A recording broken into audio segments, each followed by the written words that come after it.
It's more upcoming mods. Do you really need an intro? The first mod I do want to show you is a 3-round burst animation. This is something that's going to be for the service rifle that is by Deadpool 2099, although this animation is by Hitman with the aid of the shiny Haxorus. As you can see, basically it's going to add in a 3-round burst animation to the service rifle or carbine. It looks really freaking good. I'm personally extremely excited for this because I love 3-round burst weapons. As I've said many times in these videos, I like playing Fallout 4 at more of a medium range, and I don't feel like single fire is my particular, like, yeah, that's what's fun, but 3-round burst is like my sweet spot. That's the kind of guns I love to use, and I think having that on the service rifle is going to really get me using that much more often. These animations look really slick, and I just really love the look of them overall. I'm excited to get to play around with this, hopefully in an upcoming update to the service rifle, and you will without a doubt be seeing it on my channel.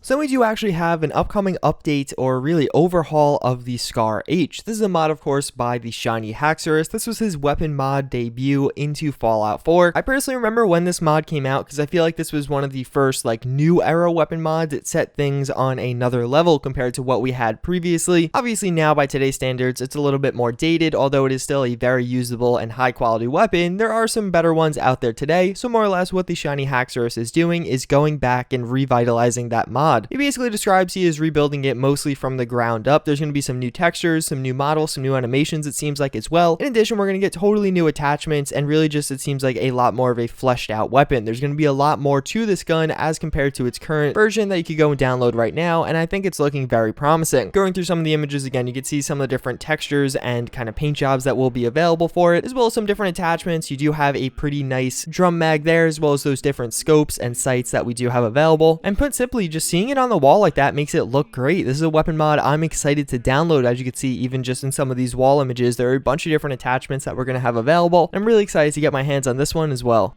So we do have some animations and what I believe is the reveal of the Madsen MG. So this is going to be a new weapon mod by War Daddy. He is at least doing the animations. I'm not sure who's doing the rest of the weapon. This thing looks awesome. I love these types of guns in Fallout 4. Those kind of weird era guns. Not that it's a weird era, but guns from World War II or Vietnam or World War I even making their way into Fallout 4. I just feel like it fits the setting so well. And again, they're just really my favorite weapon mods, and we haven't really been getting too many of them as of late. They're definitely kind of a sparser one compared to modern firearms, but this is looking very promising. This is going to be a really cool gun because it's kind of like a light to heavy machine gun style. It's something we don't have a ton of in Fallout 4 vanilla, and even in the modding scene. There are only a few mods you could go and download right now that's going to add in a big, nice machine gun for you to shoot people with. I think it's going to be a great addition to that. It looks very good, it sounds really good, and the animations are looking quite sharp. I didn't realize I was covering so many weapon mods until just now, but all of them are pretty high quality, so there's definitely a lot of great stuff coming in that part of the modding world.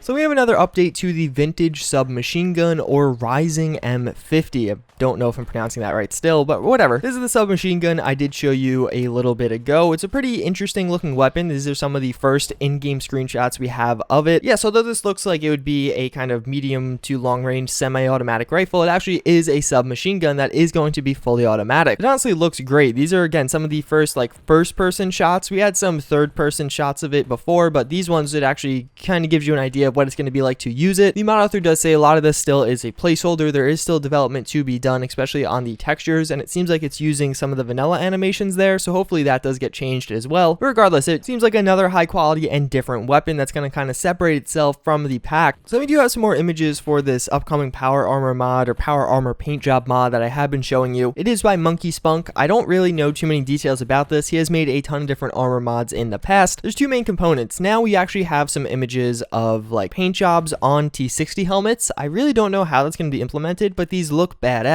It has a very Fallout 4 war paints feel, which is a really cool mod. Download it if you haven't. It has a similar vibe to this one. But in addition to that, and what we've seen previously, is some paint jobs for the combat power armor that we do have right now for Fallout 4. This isn't a new power armor, just a new paint job for that armor. Or at least I thought it was a new paint job. Then we got these cool wing things. I don't know what those are all about, but it seems like this is even going further than just a retexture. And actually going to be adding in some more content. He also has a kind of suggestive description in one of his images. It says, "Does your PC have what it takes to defend the wall?" Maybe I'm just reading too much into that, but it sounds like there might be a quest associated with this, like to actually go and defend the wall, but there might be a big war there, so it's going to be relatively hard to run on PCs, like a lot of NPCs battling at once. But all around, this is looking really promising. I don't know what this is. It's kind of hard to piece all this together. Of course, there's going to be some power armor components with a custom power armor, as well as with some of the vanilla power armors, and maybe maybe a quest component. Regardless, looking very promising and something I'm quite excited for. That's pretty much going to wrap it up for this one. Let me know in the comments down below, out of the mods I did show you today, which are your favorite? Personally, I think the Madsen MG is looking really promising. That's just really my kind of favorite category of weapon mods for Fallout 4, and I'm excited to see it get fleshed out a bit more. That category being like World War II, World War I era weapons, not heavy machine guns. I still like my DMR style stuff. But again, yeah, it's going to wrap it up. As always, again, thank you for watching. I do hope you enjoyed, and I hope to see you all next time. Later.